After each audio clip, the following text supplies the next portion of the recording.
I actually work with a number of entrepreneurs. I'm an entrepreneur myself, and typically when you're an entrepreneur, the biggest challenge you have is that whatever you create, you think it's your baby, and you want to talk about it. I kind of try to encourage entrepreneurs to talk more about the problem. What's the pain? What's the real pain that the entrepreneur is trying to solve?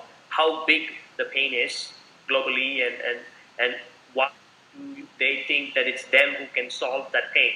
Go back to the question of why do you have the background? Do you have the team? Have you been thinking about the problem long enough that you know a lot about it, and you have a solution that actually can solve that pain?